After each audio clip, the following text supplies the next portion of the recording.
Hello everyone, thank you for being here. Please bear with me. I'm not feeling that great today, but I'm going to keep this as short as I possibly can.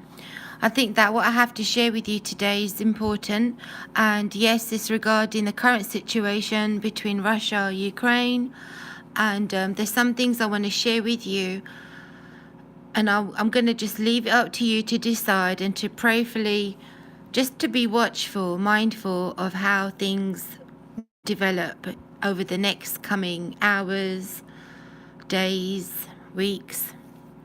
The preparation of the message I was doing was regarding Israel, and I'm going to be sharing that with you with the Lord's help next week. I'm hoping it will be Tuesday.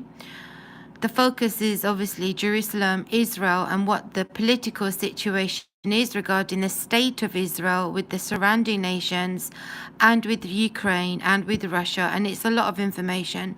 So I'm saving that for Tuesday, but in the meanwhile, what I was hoping to do was put together a short video, but there's so much to share, you guys. There's so much going on, and I want my audience, my listeners, my friends to be aware of the dangerous scenario that our world is facing right now. It's a very dangerous time, catastrophic potentially, and I want you to know that I'm going to be as honest as I can with you without sounding like I'm fear-mongering. I'm not doing that. I'm just being mindful of what the situation is, and we just need to face the reality of how bad things are looking right now. So bear with me, okay, friends? I'm not well, so pray for me. So it's so I've got a series of tabs, not that many, and a lot of what I'm sharing with you today is going to be sources from other channels, okay? There's two particular channels, or perhaps three, that I've been watching, I've been listening to, due to the fact that a lot of our news is being spoon-fed to us in the West. And there's a particular narrative, a scripted narrative, that we're hearing on all the major news sources, all the major news outlets. And I'm not going to bore you with the details of who they are, but hopefully you know what I'm talking about. So we have to go and find alternate news sources. And I found two particular channels I'm going to share with you today.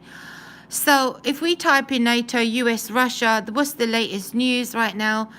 It seems as though the West is pushing for a global catastrophic collision, you guys, with Russia. Some people say, well, you know, conspiracy theories floating around, that this is all to boost our economy. People are just collateral damage regarding how this thing could blow up. US threats and intimidation tactics with China recently have not worked. Friends, the West is provoking a scenario, and I'm just going to say it as I see it.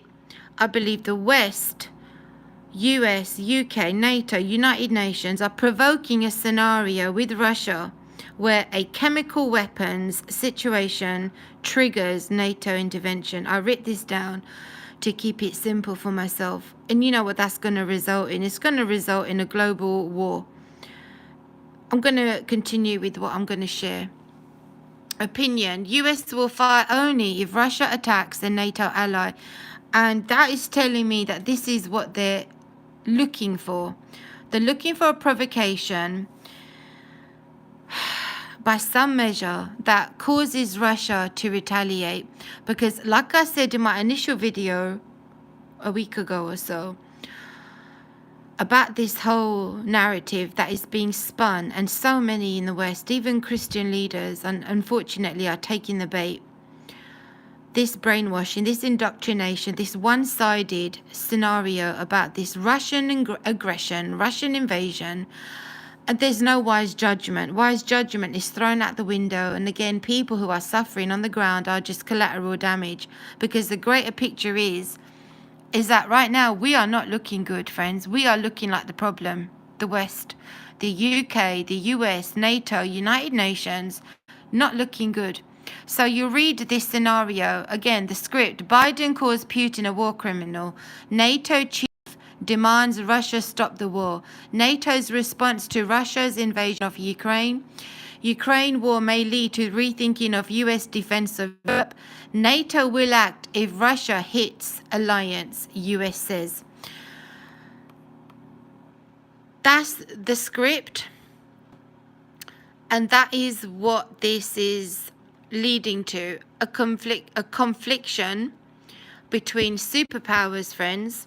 That's going to end up being catastrophic.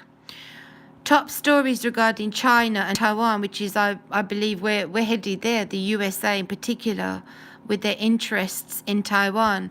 Let me show you a couple of clips before I get tired, because when I'm doing my streams, I'm standing up. Sitting down is awkward, because if I do cough, I like to walk away from the mic. I don't need to explain all the details, but I'm going to skip along. Now, Russia, let me just check out these titles on these articles. I want to show you this one-sided narrative. Russia clings to chemical weapons and some fear it could use. I want you to remember what happened in Syria. Russia's false claims about biological weapons in Ukraine stoke fears of chemical attack. Will Putin use chemical war? And this is where they're looking to head this thing. Because we think, friends, in the West, because of the news that we're fed with, we're thinking that Zelensky standing up to this Goliath, Russia, and that Russia is losing this war. Isn't that what most of us believe right now, according to what we've been told? CNBC, NATO should intervene if Russia uses weapons of mass destruction. And they're telling us where they want this thing to go. Let me show you a little clip. I'm going to share with you from a source that I've been listening to lately, trying to rack my brains around the situation.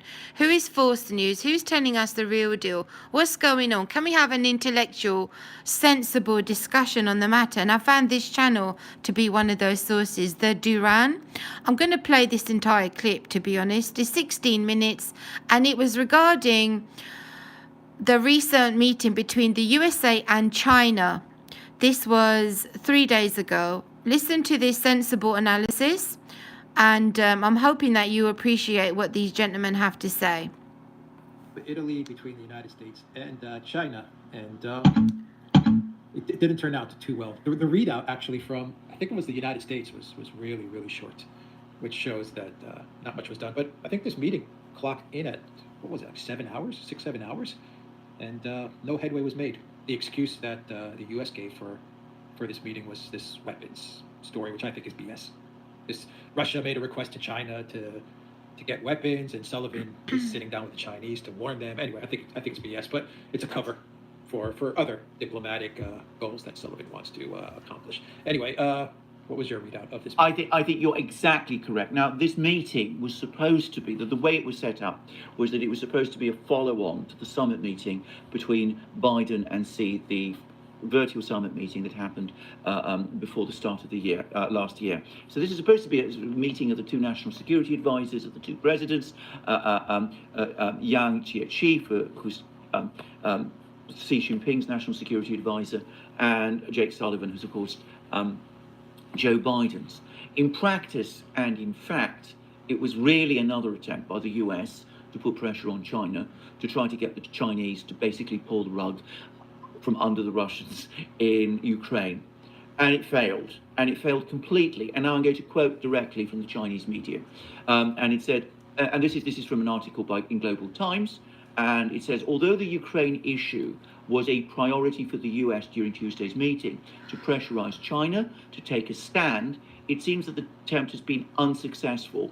Wu Xinbo, Dean of the Institute of International Studies at Fudan University, told Global Times. Not only did China's position remain unchanged, but it also refuted rumors and false information that the US has been spreading. It means that the goal of the US for this meeting has failed. So in other words, the US went into the meeting, and this is, Global Times is very close to the Chinese government. The US went into this meeting trying to put the Chinese on the back foot by spreading the story about China agreeing to supply weapon systems, or at least military technologies, to the Russians to conduct this war in Ukraine, trying to get the Chinese to back off on their position of support for Russia, because essentially that's what the Chinese are doing, and trying to, in fact, make the entire meeting about Ukraine. And the Chinese didn't give an inch, and they weren't intimidated by US talk about sanctions. They didn't change their position. They didn't compromise in the slightest. Instead, what they did was that they gave the US a host of warnings about Taiwan, saying that the US policies towards about Taiwan are becoming inconsistent and dangerous, and of course flagging the possibility that at some point, some undisclosed point in the future, China may itself take military action with respect to Taiwan. So it was a debacle, it was a failure. The US didn't get what it wanted. It has not been able to get the Chinese to change their position on Russia or on the conflict in Ukraine. There's been a sustained Western effort over the last few weeks to try to do that. And I've been reading in the Financial Times, which is very, very close to the Biden administration, that there's talk now that there's worries that something similar to the Sino-Soviet bloc of the 1950s is emerging. Well, that is, if I may say so, a recognition far too late in the day. I mean, if they'd been watching the news and studying things properly, they'd have understood that a long time ago. Except, of course, that the Russia-China combination of today is immeasurably more powerful and far more solid than the Sino-Soviet bloc of the 1950s ever was. Yeah, I think that ship has sailed a long time ago. A long time ago. I mean, God, are they late to the party there? Yeah. From Sputnik News, Alexander, which is very hard to come by nowadays, but in Yerevan, March 14th, the member states of the Eurasian Economic Union and China will develop a project for an independent international monetary and financial system. This was agreed upon by the participants in the economic dialogue, quote, a new stage of monetary, financial, and economic cooperation between the EAEU and the PRC. Is it spooking the United States that China is moving quicker and quicker towards de-dollarization? Yes, of course it is. It's absolutely horrified by this development, because bear in mind, China has a bigger industrial economy than the United States. It makes more things. And of course, with the EAEU, the Russia, in other words, and the former Soviet republics, it is also going to be very rapidly, when all this is integrated, it's going to be self-sufficient in food and raw materials. So we're seeing an economic bloc that develop with its own financial system, which is going to be entirely independent of the Western financial system, and which is larger in almost every measure than that of the US itself. Now, you can argue that if you put all the other parts of the collective West together, Europe, Japan, and all the rest, the US still has an advantage, because the collective West would still be bigger economically than the Eurasian bloc. But the Eurasian bloc seems to be like the rising economic bloc, and China is manufacturing looks likely to outpace the US. And bear in mind, if we go into recession in the West, which we will, then and if China's economy continues to grow over the next year or so, which it probably will, then that difference between the US and China will actually increase. So it's probably going to spook them considerably. So why is why is the United States making these threats to China? I mean, they're threatening of sanctioning them if they support Russia. They're saying there's going to be repercussions. Why don't they find a way for some sort of rapprochement with China if their goal is to somehow divide these two countries? It just seems counterproductive, and that goes vis-a-vis Russia, but also goes vis-a-vis the dollar. I mean, Yeah. there's so much trade that happens between the U.S. and China. Why are they using the stick instead of the carrot? Because, of course, if they use the carrot, then and things go on essentially as they are, then China's economy will continue to grow, and eventually it will eclipse that of the US. And the whole game that's being played at the moment is to try to prevent that happening, to reassert the US's position as the leading world power, with a financial system constructed around it. Of course, when we talk about the US, we need to always understand we're talking about a globalized system. So the status quo is unacceptable.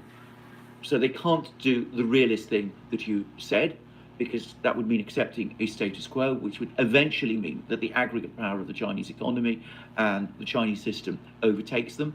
And at the same time, the policy of confrontation that they're actively pursuing is unsustainable also. You are right. A realist view would say, China is going to become the bigger economy. It's probably going to establish itself at the center of the world economic system, or at least a reconfigured economic system.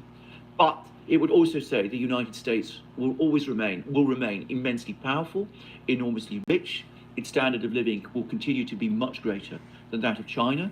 So, and the real strengths of the United States are not in aggregate economic power, but in its constitutional and legal and political system. And China is not a military threat to the United States. So, in the nature of things, in the course of history, some countries rise economically, others, take a secondary place, but the United States should be able to live with that and prosper and do well, and its focus ought to be its own internal development and revisiting the urgent problems which it faces. That would be a realist perspective.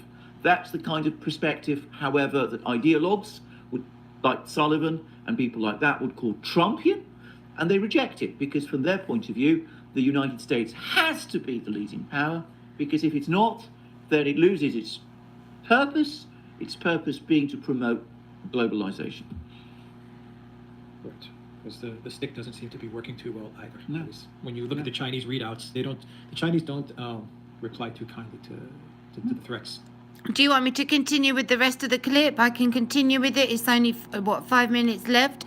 But it just gives us a broader picture, because, again, our media is not showing us the full picture. Commentaries, people's opinion polls, the papers that are written by several different editors, is always slanted. And I think it's best that sometimes we continue to listen. We want the broader picture. We want to understand, because then we can make a fair judgment. Okay, let me continue to the end of the clip. That's obvious. Yeah. I've said it many times. The two absolute rules for anybody who wants to understand how to conduct themselves in the modern world is: don't march on Moscow, don't bluff Beijing. Bluffing Beijing will only mean your bluff gets called.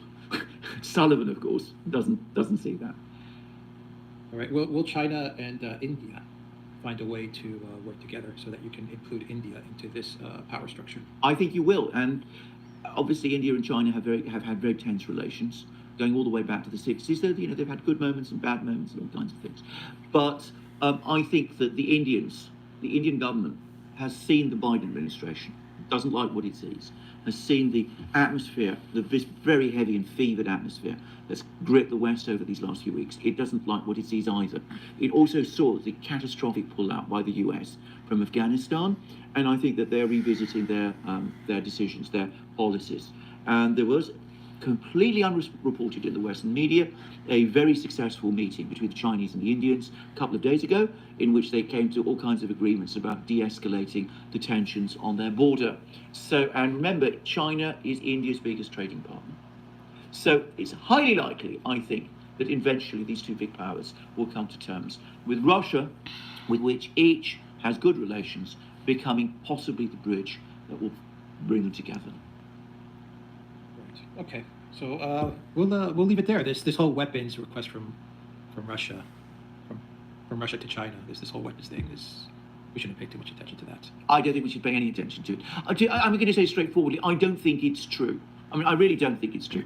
I think that even if it is it that big a deal? It's not. He's saying, is this true? Apparently, Russia was asking China for support for weapons. And the USA, the Western media, I'm just going to sort of say Western media have been promoting this fear that, Russia is turning to China asking for backup, for military equipment backup, right? That allegedly is being spread around at the moment. And they're saying, I don't think that's true. Not a big deal. Even if it is. Turkey's throwing, God knows NATO, and even Turkey is supplying drones to Ukraine, and you have NATO pumping in man-pads, I hear, and all kinds of weapons to Ukraine. Is it even that big a deal? Even if it was true? Of course it's not a big deal. It's no big deal at all. All it would show is, that China and Russia are friends. Well, we know that anyway. I'm sure that it isn't true, though. And as you correctly said, it's no big deal. But in my opinion, it was just something that was brought up by Sullivan in advance of the US, rather. The US brought it up in advance of this meeting on Monday in order to try to put the Chinese on a back foot, to try to get the Chinese to stop denying things and to try to distance themselves from the Russians and all that sort of thing. And of course, the Chinese, who are extremely experienced diplomats, they didn't bat an eye. and they just steamrolled ahead. Said, we're not going to change our stance on Russia. We're not going to change our stance on Ukraine. We know all about what that is. We don't agree with your sanctions policy. We know that that's our considered position. What we care about is Taiwan. Yeah, okay, we'll leave it there. Actually, one final question, real quick. What if, and they are crazy enough to do it, God knows they've done some crazy things, this Biden White House, destructive things. What if they decide to sanction China?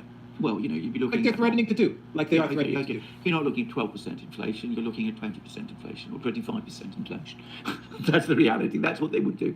I mean, again, it would be a problem for China in the short term, but I mean, they would adjust to it. I mean, I doubt it, but God, I never thought they would go after a central bank of a G20 nation either. So who knows? I know, who knows? Yeah. And they went after the Russian central bank without even telling the Fed they were going to, which is so astonishing. It just, that left me speechless when I had that confirmed. So, they might do it. I mean, these people are able to do extraordinary things. So they might do it. But, if they do it, well, we're going to have even more problems. I mean, just think of the number of things you buy now that are made in China. Think of the number of things that use things that are made in China. I mean, the supply chain crisis, I mean, would just be off the scale. All right, we'll leave it there, everybody. The Duran.locals.com. That was the Duran channel, and don't worry, I'll put these links in the description box after I'm done.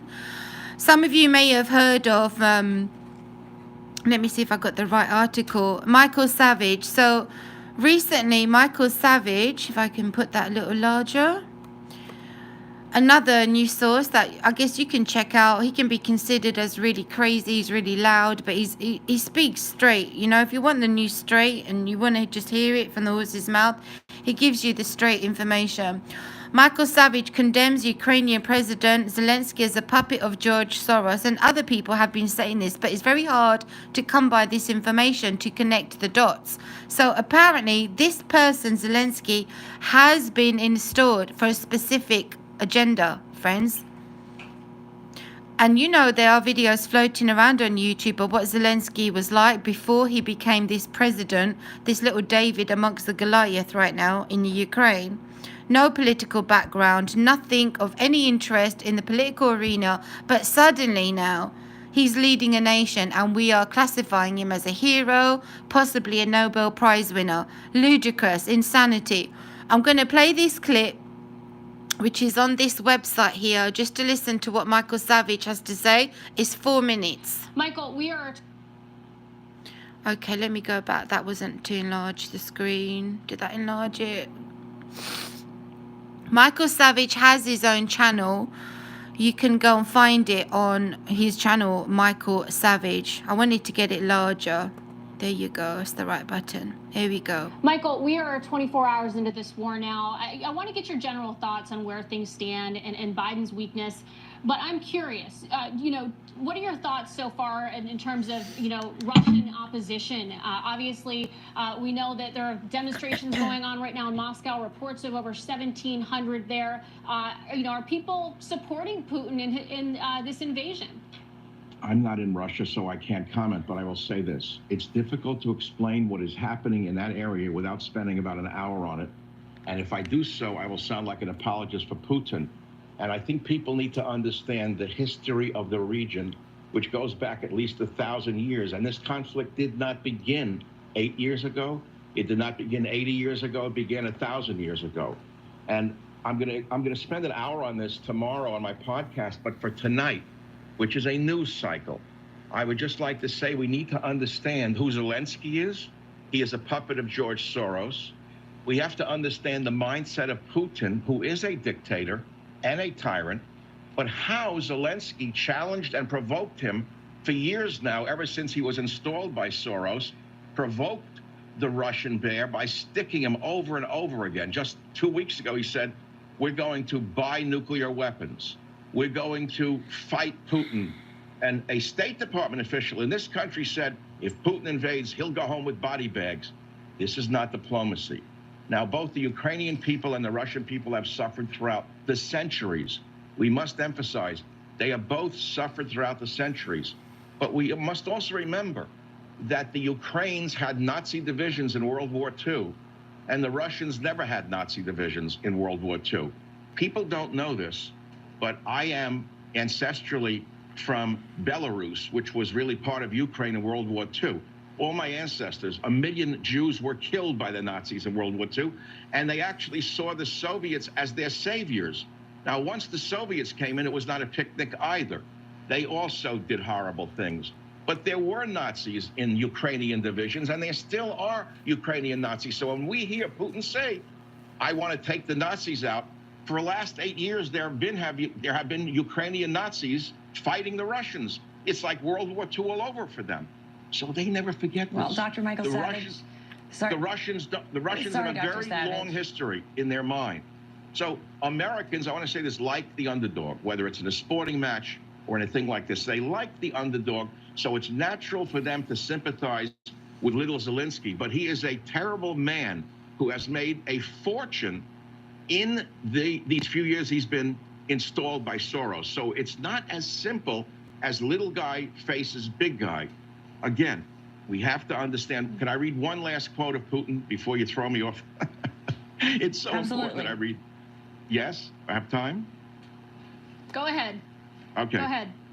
It's 1,000 years of Russian religious history. He says that he wants to recapture spiritual space. This is a terrifying phrase that goes back 1,000 years of Russian religious history. He sees himself as rebuilding not only the ex-Soviet Union, which everyone is repeating over and over again like robots, but they have to understand he's also rebuilding in his mind Holy Russia. It's an extension of the ancient Russian Empire. And unless people understand how Putin thinks, they'll never understand what's going on over there. We have a country that's only a few hundred years old. They have a nation that's thousands of years over there. And we don't understand any of what's going on, except in terms of the microcosm of little guy Zelensky facing the tyrant Napoleon. I would urge you to do some more research in the background of Zelensky, to scrutinize who this person is, where did he come from, and why is it so conveniently so that he is a little guy pleading with Western nations to come in like NATO and to issue a no-fly zone, which will kick off World War III. Meanwhile, I'm taking this from, let me just go back and make sure I got their name right. Yeah, it is their publication, Middle East Eye YouTube channel, but they covered this, so I'm sharing it with you. Bashar al-Assad back in the picture.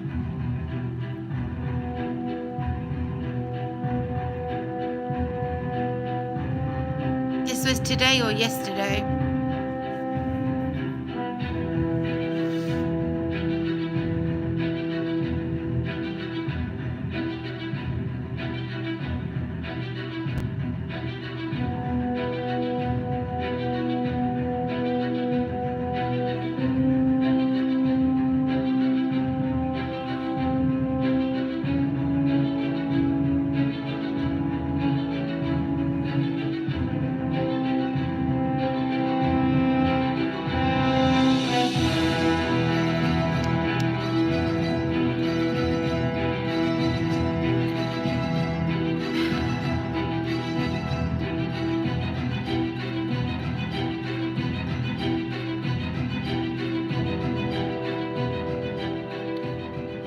Interesting that Assad is back and now he's forming relations with the Arabs in the south. Who's next? Turkey? Saudi Arabia? Syrian President Assad at the UAE. Assad visits the UAE in latest sign of re-engagement. Funny that these very nations that we had conflict with not long ago are actually at the tables now with prominent leaders in the Middle East talking about how can we get together, how can we work together. I've got some more clips I want to share with you. That was also current news. This is also from Middle East Eye regarding Jerusalem and what just happened there. It's a 1 minute long clip.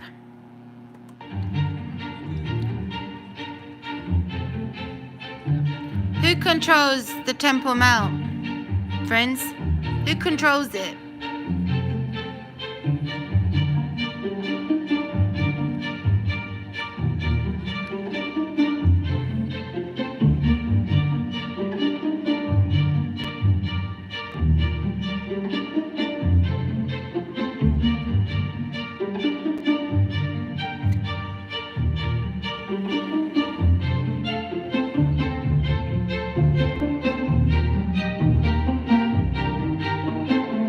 So, according to this news outlet, which is Arab perspective, Palestinian sympathizing news outlet, it's the Israeli far right activists or settlers that have repeatedly pushed their way into the Temple Mount, especially the Al-Aqsa compound, to provoke a response from the Muslims. So this just happened. Of course, it was Purim. I talked about it in my last stream. Purim was just celebrated, and so this was the occasion when these Jewish people went on that part of the Temple Mount, and it's already causing headlines.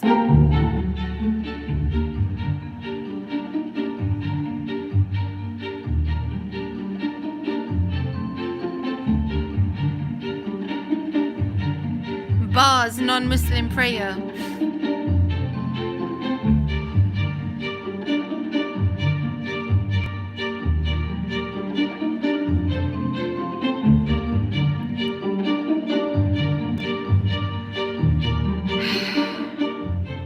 That's been taking place. Meanwhile, would that be possibly something that's going to get out of control? What do you think? What happened last year, friends, regarding this real estate feud with the Palestinians? What happened? World was going up in arms, proclaiming these free and liberate Palestine and these anti-Jewish remarks in their protests around the world. I'm going to share a clip from this channel, Shanghai. Let me go and read the channel. Shanghai Eye. Lately, I've been able to get some news that's coming out of Russia because it's hard to come by now. But this general, does it give in description? Igor, Russian Defense Ministry chief spokesman, said, let me just read what he said and I'll show you the clip. I'm going to read what he said. So Russia has already put it out, made a statement saying that we don't own chemical weapons. And like, Sonia, you're so naive to believe everything that comes out of the Russian news. Then I would say, are you so naive to believe everything that comes out of Western media? Come on, have we learnt nothing? Have we learnt nothing yet? Let me read the quote. This guy says, we know for certain that with the support of Western countries, the Ukrainian security service is preparing a provocation with the use of poisonous substances against civilians. Have they not admitted already at the UN that, yeah, Ukraine does have Biolabs? The purpose of the provocation is to accuse Russia of using chemical weapons against the population of Ukraine, which is exactly the same method that was used in Syria.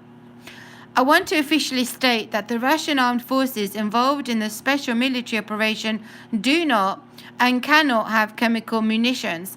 The Russian Federation, unlike the US, has long fulfilled its international obligations by completely destroying all stockpiles of chemical weapons.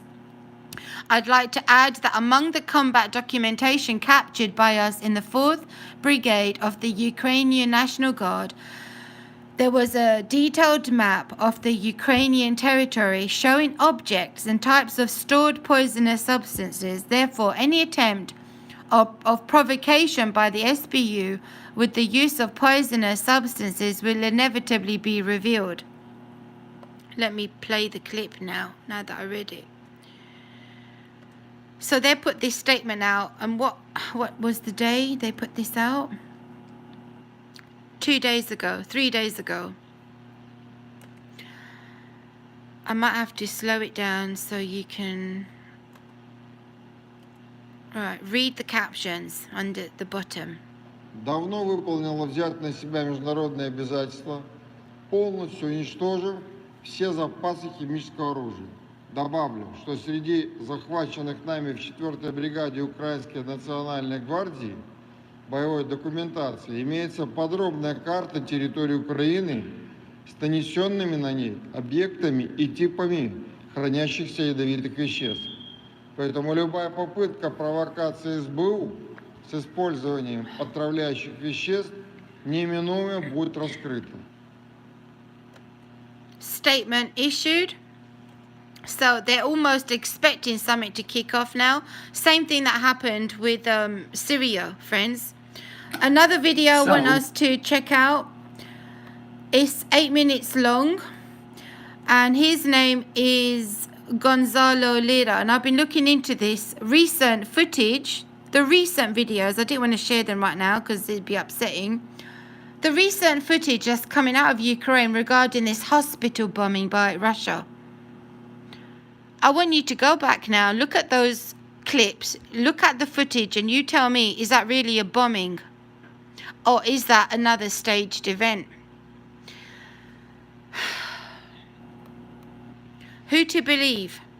Check out his video. It's 8 minutes long. Again, this is his channel, Gonzalo Lira. He's one of the panelists that join these guys on this channel here, which is called the Duran. Just letting you know again. This is the channel, the Duran. So he's one of the contributors to these political discussions. And not only is he a contributor, I believe in one of his videos, he talks about him being a, let me go back to the video, where'd it go? A journalist, I think it was for the Washington Post. Anyhow, he is based in Ukraine right now. So this dude, Gonzalo, is in Ukraine. A false flag is coming. So do you want the subtitles? All right, here we go. Operation in Ukraine. The word is that they plan to use chemical weapons in Ukraine, probably Kharkov, where I'm located right now. Very small. I can't believe that. Why is the caption so tiny?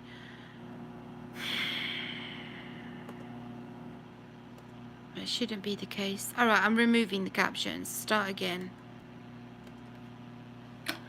So, the Americans are planning a false flag operation in Ukraine. The word is that they plan to use chemical weapons in Ukraine, probably Kharkov, where I'm located right now. And the word is that they want to use chemical weapons because NATO and the United States have said that chemical weapons are a red line, and if anybody uses chemical weapons, then we'll invade and blah, blah, blah. Okay? Now, the reason that they're saying this is because the mainstream media in the United States is claiming that the Ukrainians are winning this war against Russia, and that the Russians are just outmatched, and out of desperation, the narrative goes in the United States, the Russians are going to use chemical weapons, and that's why we have to stop them. We have to go in there and you know, be the cavalry, you know, the white hats riding in on our white horses and show those evil Ruskies that chemical weapons are a no-no. Well, this is a big lie. Right now, the Russians are winning this war, and winning it decisively. The fact is that the Ukrainian army, and this is not saying anything about their heroism or bravery, I'm just talking about military facts, their command and control system is completely broken. The Ukrainian forces do not have an overall defensive strategy. For all intents and purposes, each unit is on its own. The Russians have successfully surrounded Kiev and Kharkov, the major cities. They've also surrounded and are in the process of pacifying Mariupol. So in the end, the Russians are winning. And most important of all, the Russians seem to have completely surrounded and are currently, in all likelihood, annihilating the 60,000 strong army of the Ukrainians, which is currently in eastern Ukraine. Not many people are talking about it, but you should pay attention to that. That's really important. Because, of course, those 60,000 men represent the cream of the crop of the Ukrainian armed forces. And they are surrounded. And not only are they surrounded, there is no possibility of them being refueled or resupplied. So it's only a matter of time. And again, I insist this is not besmirching or belittling the bravery or heroism and fighting ability of these men. I'm just talking about the practical military reality.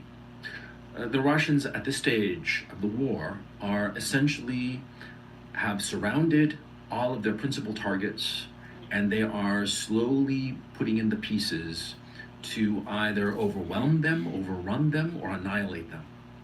It's as simple as that. A lot of people look at a map of Ukraine and they say, well, you know, the Russians don't seem to have advanced. They haven't covered the middle of the country. Well, yeah, because in Ukraine, which is roughly triangular in shape, the outside edges are what matter. On the north, you have Kiev. Over to the east, you have Kharkov. To the south, you have the Sea of Azov and Mariupol. And to the west, you have Odessa. You know, it's over in Ukraine. The Russians have won. And in Washington, they're aware of this. And so because they're aware of it, they are panicking. And they have been telegraphing their intentions for quite a while. They've been talking about how the Russians are going to stage a chemical attack, and that's a lie. The Russians have no interest in staging a chemical attack because, number one, they're winning. And number two, see, chemical weapons are incredibly unpredictable. If you have a military that is winning decisively, you have no need to insert such a random piece of equipment as chemical weapons, because it can go anywhere. It can cause all kinds of havoc on your own army. So you're not going to do that as a practical military matter. And thirdly, the Russians would never do it because they recognize that it would be the political excuse for the United States and NATO to intervene in this war. And the Russians don't want that, but the Russians don't want it, but they're prepared for it. Because, as I've said from the very beginning, they've clearly been holding back their best soldiers, their best planes, their best equipment, in case of NATO intervention. And a lot of people in the United States keep insisting that NATO has to impose a no-fly zone over Ukraine. That's impossible. The Russians have the air defense systems to knock down NATO planes, American planes. Russia's air power is strong enough to take on American air power and potentially hurt it badly, potentially defeat it, and likely defeat it, quite frankly, because it'll be on Russia's front doorstep. But there are a lot of people in the United States who want a war. A lot of people, and a surprising number of people. There are people like in the economic sphere, like Paul Krugman. He wants a war with Russia because he thinks that war will improve the American economy, insane as that may sound, and he actually thinks that, by the way. Then there are people like Mitt Romney, who are finger puppets of the arms manufacturers, and he wants a war because it'll be more money for defense. And then there are these crazy neocons, you know, who want a war out of this weird egotism. They're the inheritors of John McCain. John McCain, a man who was imprisoned, captured by the Vietnamese, and he never got over that. And his inheritors want a war because of psychological reasons of their own. I mean, talk about small penis energy. You know what I'm talking about? Yeah. And so there are other people too. Of course, the Joe Biden administration wants a war because it will distract from the collapsing American economy. I mean, all these different people in the United States want a war for their own benefit, and they will stop at nothing. And they will go ahead and do horrible things, including convincing Ukrainian elements to use ammonium and God knows what other chemicals on civilians to create a false flag excuse for American and NATO intervention in this situation. So if you're American, you should understand that the media is lying to you. The Russians are winning, clearly winning. And I don't need anybody to report and tell me that the Russians are winning. I can tell all on my own. You know how? Because every day I hear the shelling of the Russians, and it's getting closer every day. I'm in the center of Kharkov. I'm, of course, not going to say where because, you know, SBU goons want to get their hands on me, but I'm here, and I'm telling you, every day the Russians are getting closer. Every day. So I know that they're winning. And reports from across Ukraine prove that they're winning. So would a winning army do something this foolish? No. But a desperate army, like the Ukraine army, or not the Ukraine army, no, because I think that the Ukraine army are respectable men. The Zelensky regime, which is desperate, The Zelensky regime, filled with neo-fascists and thugs and murderers and thieves, those thugs of the Zelensky regime, they want NATO intervention. They've been calling it from day one. And if they figure that doing a chemical attack false flag will get NATO in, they will not hesitate, not for a second. So understand what's going on. I'm here to tell you what is going on. The Zelensky regime and different factions in the United States mean to start a false flag so that they can get involved in this war. And the only people who will be hurt are the Ukrainian people and the American people, because you will lose. Because for the Russians, they will fight to the last man over this. For them, it's existential. So understand what's going on. And if you can, tell people far and wide what's going on. You don't have to take my word for it. I always tell you, you don't have to take my word for stuff. Go out and check for yourself. Everything I've told you is true. And this is what's happening. And you should be aware of it. Okay. You can come to your own conclusions. Like I said, I'm feeling really tired now. I'm standing up. Another clip I want to share with you to remind us what happened in Syria. And somebody who's a nobody, apparently, according to his channel, actually summed up what I wanted to say about what happened in Syria. How we've forgotten about that drama show. Check this out, 4 minutes long.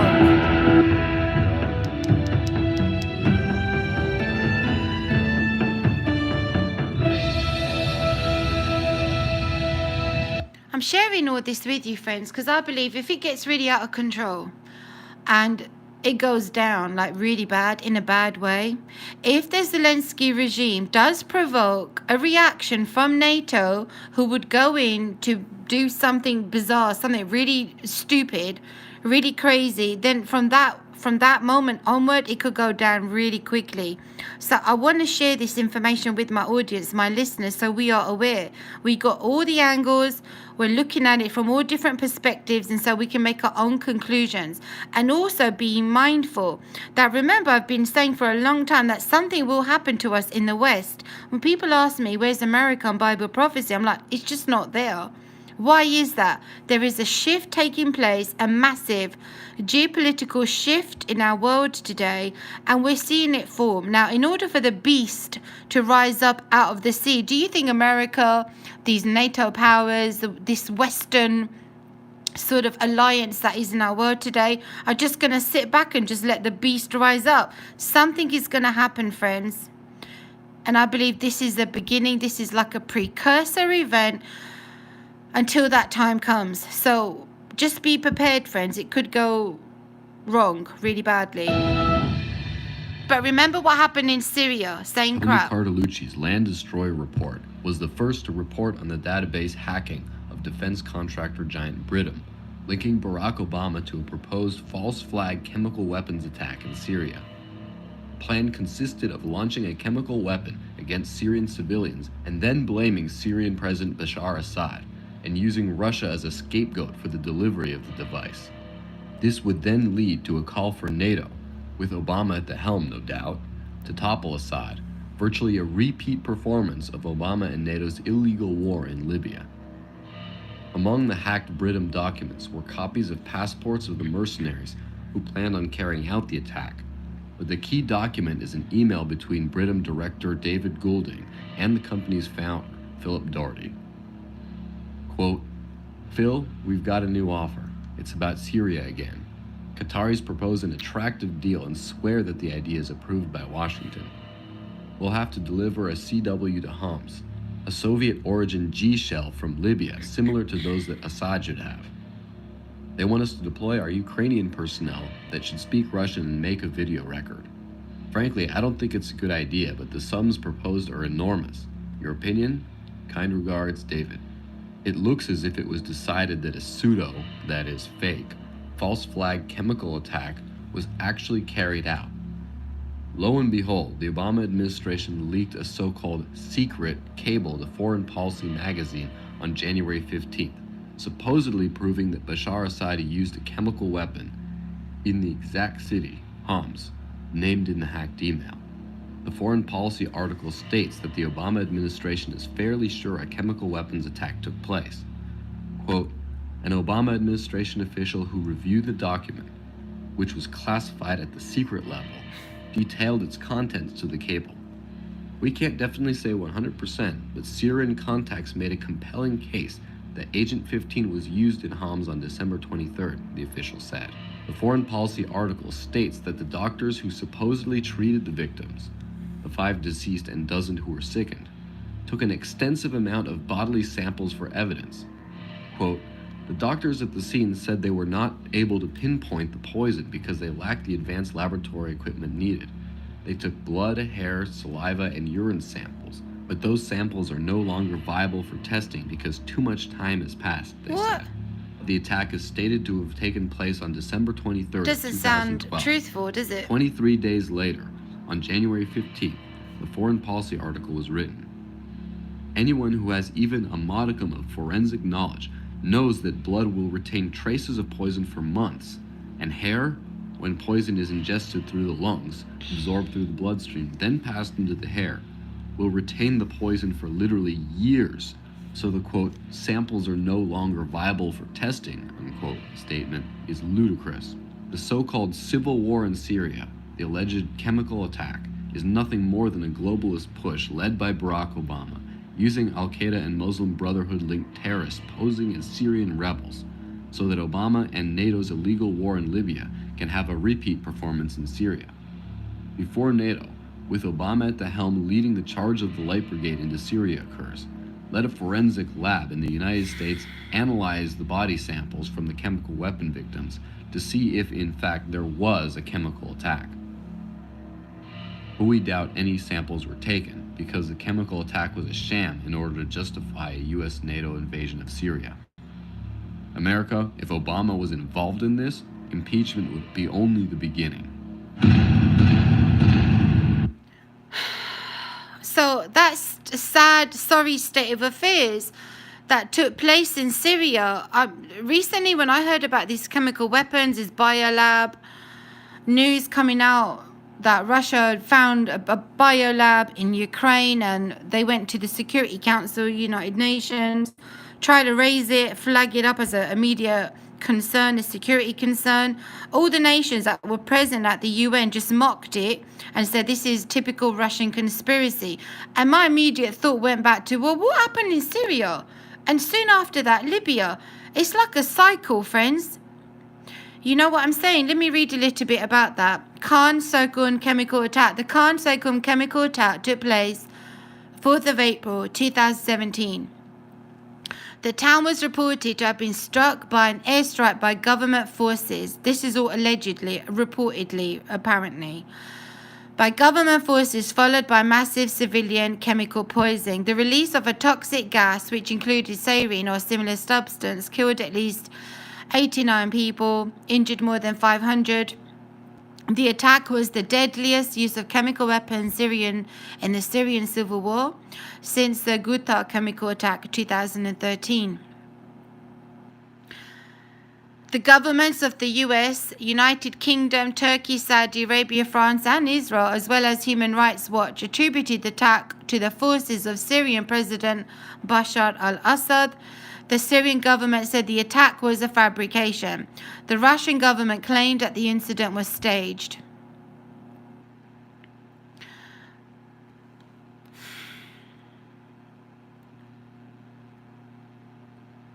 Another clip I want to share with you.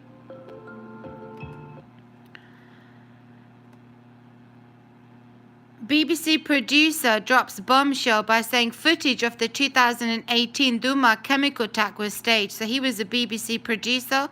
I don't trust none of these mainstream media outlets anymore. It's been a long time now. But sometimes we read them just to see what their mindset is.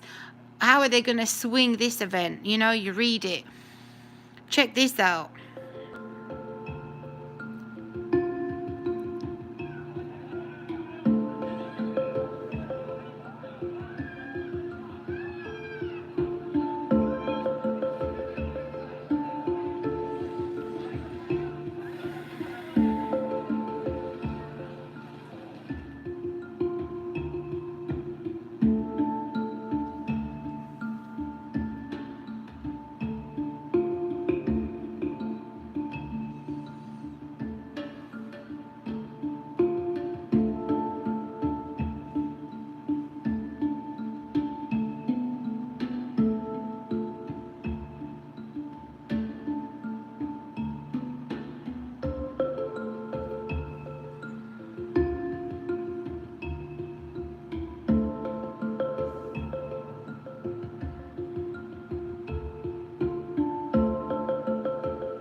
The same guy who just made a statement the other day. There was manipulation involved, he's saying.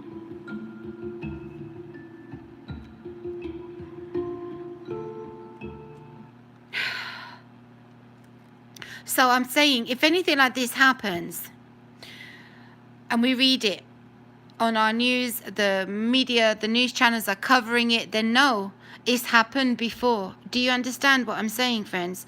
And I read a comment about Mystery Babylon being the USA. It's a city, it's a geographical city, and it's connected to Islam. Please refer to my older videos and my playlist titled The Antichrist and Mystery Babylon, because I know at face value people assume it's the USA, but please refer to that playlist where I go through a lot of detail, exploring and sharing with you the scriptures and what they show, what they point us to regarding Mystery Babylon, and I believe it is in Arabia. Now, this also came out before the conflict kicked off in Ukraine. A joint statement of the Russian Federation and the People's Republic of China on the international relations entering a new era and the global sustainable development. This was out February the 4th, before this conflict kicked off, right? I can't go through the whole document, but is it a coincidence that they were already working together, seeing what is going on regarding this war rhetoric coming out from the Western nations? I'll read some of this to you, but I'm going to put all these links in the description afterward, especially the video clips, just to make sure I covered all bases with the copyrights. Let me see here. It might be helpful if I enlarge in the text. Because what's happening right now, friends, it's going to be catastrophic for the rest of the world. This is a huge shift that's taking place. Economically, we're going to be affected, and it's going to affect everybody, right? So let's just prepare, be wise about it. The sides, which means the Russia and the China sides in this document, the word sides means both sides.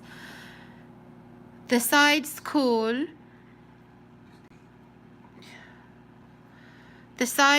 on all states to pursue well-being for all and for with these ends. Okay, to build dialogue.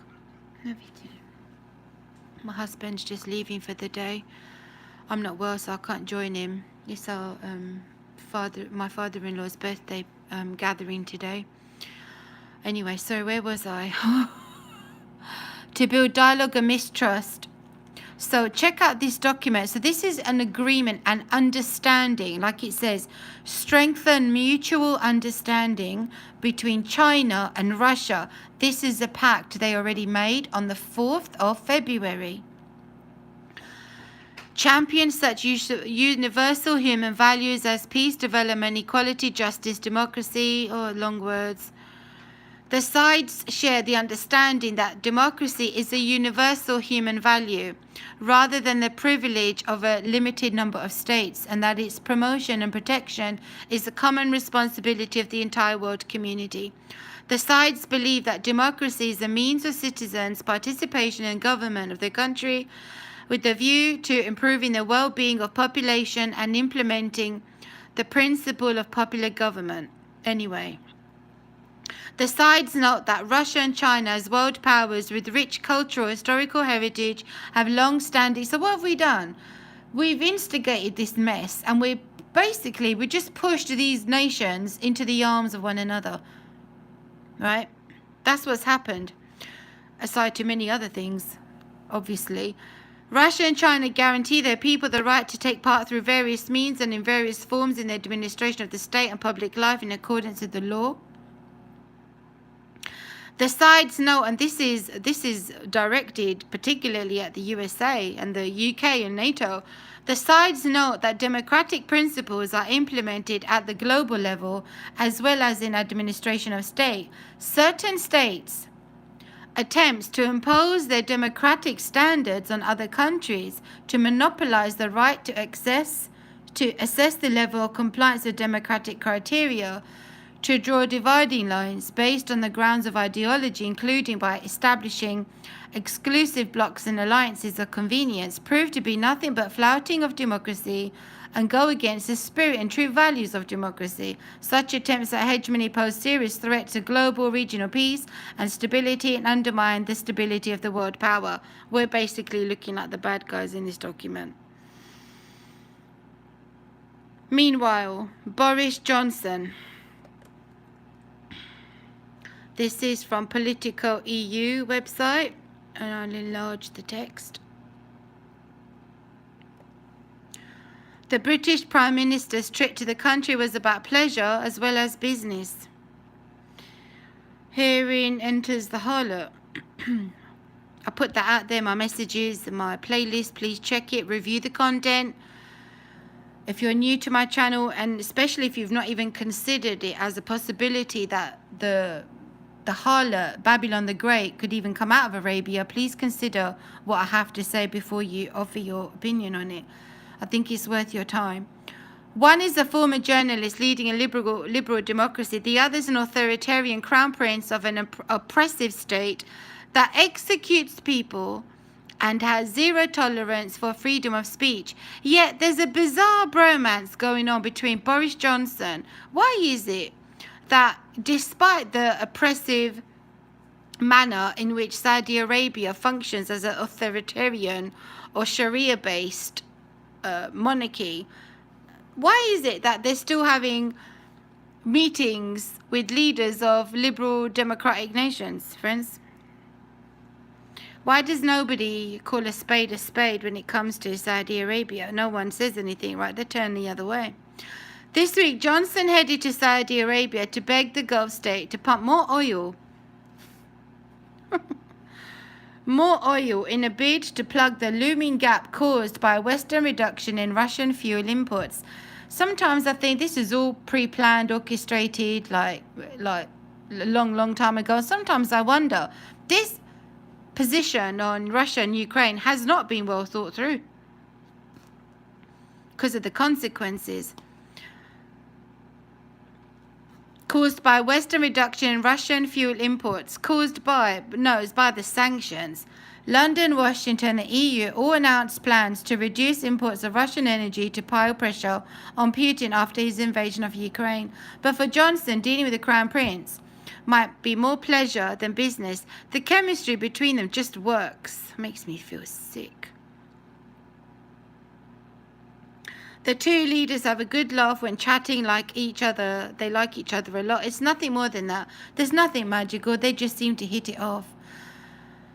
On his trip, Johnson spoke with MBS Mohammed bin Zayed, the Crown Prince of the UAE, in a bid to persuade OPEC nations to increase oil production and tackle rising global fuel prices. So that's still going to continue. We shall find out what happens. There's so much to talk about. I found this, which was a good reminder. What Julian Assange said about the real winners of the US war on the terror over a decade ago. And I think it's important that I play this clip to you now, just to be mindful of what he said about Afghanistan and what that was really all about. According to Assange, one of the goals behind sustaining the war in Afghanistan was to wash money out of the tax bases in the US and Europe through Afghanistan and back into the hands of a transnational security elite. And I've heard people say that that's the same situation that's been taking place in Ukraine. The end of the US war effort in Afghanistan has brought renewed attention to allegations made by whistleblower Julian Assange. Apparently his appeals recently have been denied. There's news on that you can read about.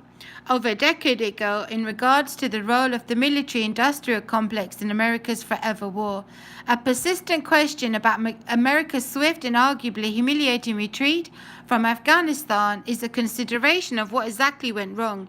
How did $2.2 trillion worth of taxpayer dollars and the lives of over 2,500 US military service members end with the Taliban gaining a swift and easy victory in Afghanistan? In 2011, a man by the name of Julian Assange possibly had the answer to this mystery. What's his punishment for anyway? Let me play this clip and let's be reminded of what he said about it. He's obviously still paying the price, right? Because the goal is not to completely subjugate Afghanistan. The goal is to use Afghanistan to wash money out of the tax bases of the United States, out of the tax bases of European countries, through Afghanistan and back into the hands of a transnational security elite. That is the goal, i.e. the goal is to have an endless war, not a successful war.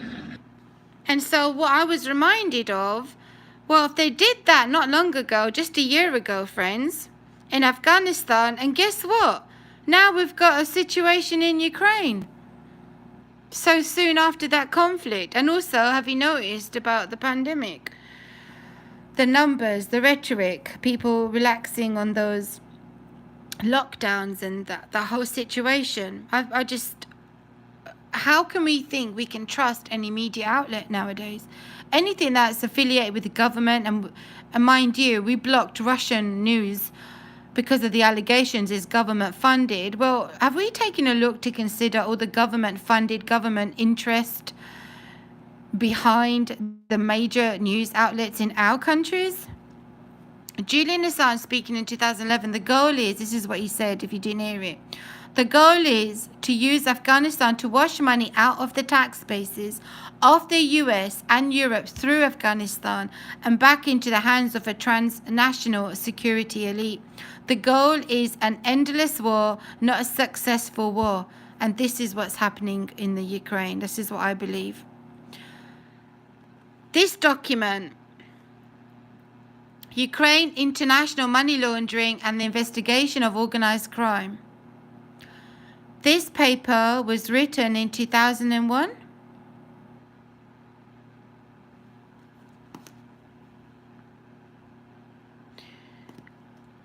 This paper, let me enlarge in the text. Hold on.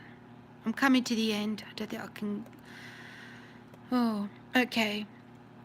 This paper identifies the four main methods by which economic crime is committed in Ukraine and proposes ways to increase the effectiveness of efforts to counter such economic crime. You know, my heart just goes out to the normal people, your average Joe on the street, the person who is just seeking to make a living, just to get by, the mother at home, the father at work, just the normal, your everyday, your general population. My heart goes out to these people.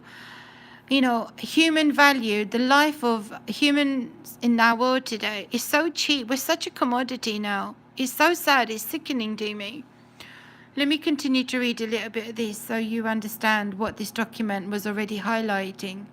The methods used to commit economic crime in Ukraine can be instructive in devising detection, investigative tactics to counter them. One method of committing economic crime is through the widespread practice of tax evasion. Businesses in Ukraine and abroad can evade taxes by keeping profits made in foreign currency in their businesses abroad by collecting profits. I've even gone as far as talking about Hunter Biden, friends, because, you know, you can end up on a rabbit trail, go through all these. I just want the main bits, give me the main gist of what's going on, and we can make our own conclusions. If you're interested in further exploring, examining these articles, your own research, then by all means you're welcome to do that. But there's only so much I can cover here today. So, by collecting profits in foreign currency and paying workers in Ukrainian currency, and by using profits in foreign currency to pay foreign expenses, so the money remains outside Ukraine. Also, there are, I'm doing that to remind myself where I'm at. Also, do your research to find out about these neo-Nazi movement in Ukraine and in Europe. I did a video some years ago, 2 years ago maybe, about nationalism on the rise in Europe and how it's such a threat, it's a danger. And I see glimpses of it already in the UK, and I'm sure other nations in Europe are experiencing it. It's not a good thing. It's a bad thing. Very bad. Find out how far back this neo-Nazi movement actually goes in Ukraine and is directly linked to the German Nazi movement. Ukraine, when Putin when he was talking about getting rid of these groups.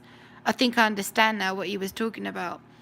A second method involves the creation of fictitious companies by criminals who conceal currency assets and profits to fund criminal activity. So this is what was being investigated in Ukraine. Cooperation between Ukraine law enforcement agencies and their counterparts in other countries, notably countries of the Commonwealth of Independent States, is particularly urgent. Ukraine must do its part to be proactive in the country's implementation, international conventions, mutual assistance and agreements made in the fight against international economic crime.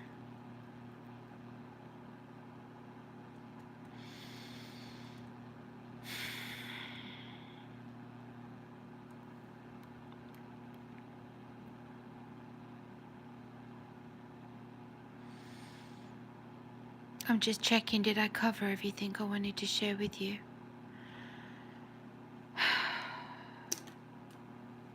This is what these nations, NATO, I believe this is where it's heading. US will fight only if Russia attacks a NATO ally, being one, and NATO would be involved. Why? If there's a threat of chemical weapons, then the USA will inevitably get involved. That's going to lead to global conflict, friends.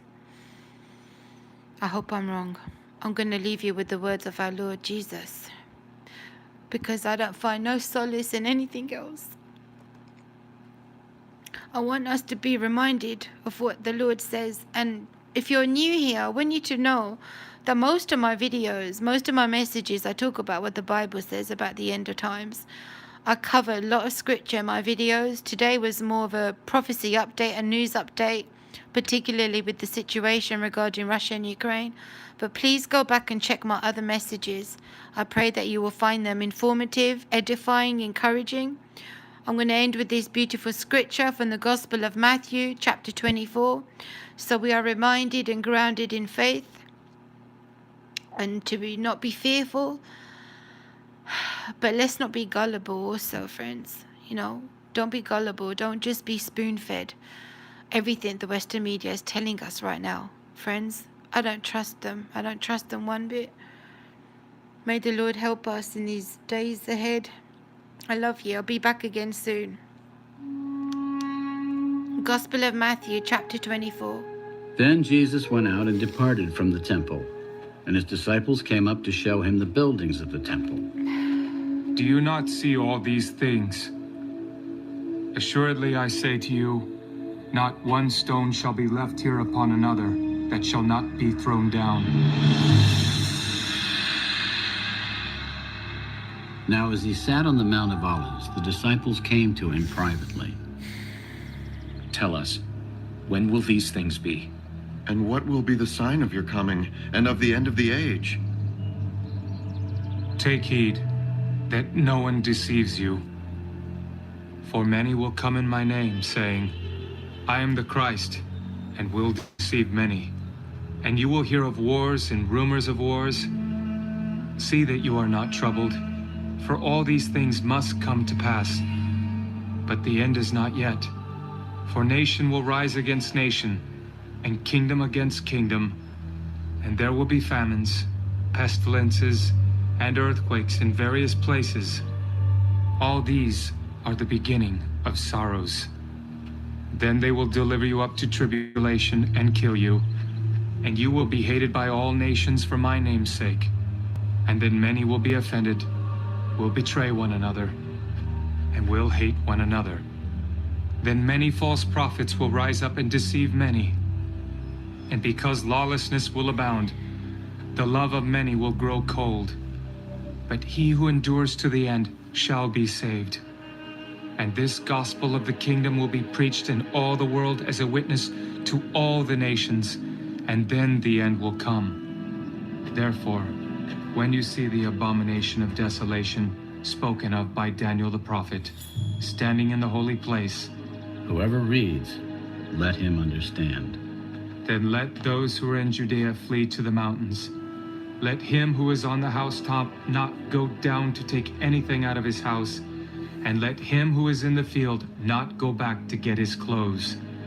But woe to those who are pregnant and to those who are nursing babies in those days.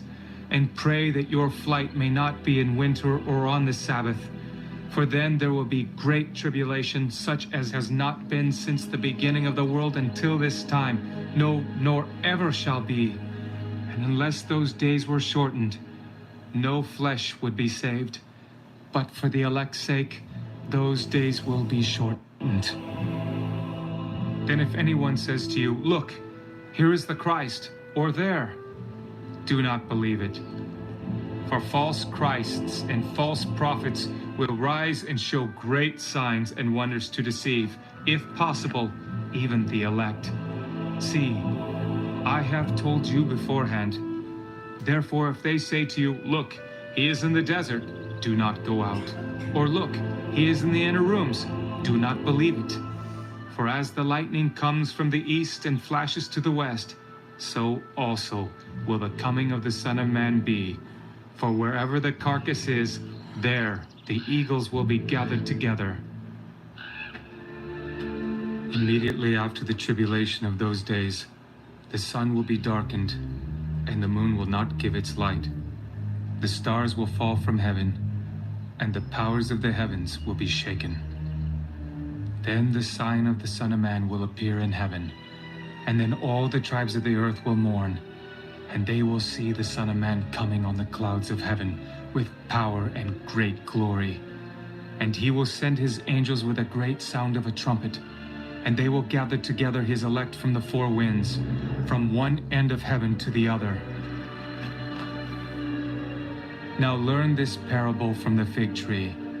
When its branch has already become tender and puts forth leaves, you know that summer is near. So you also, when you see all these things, know that it is near, at the doors.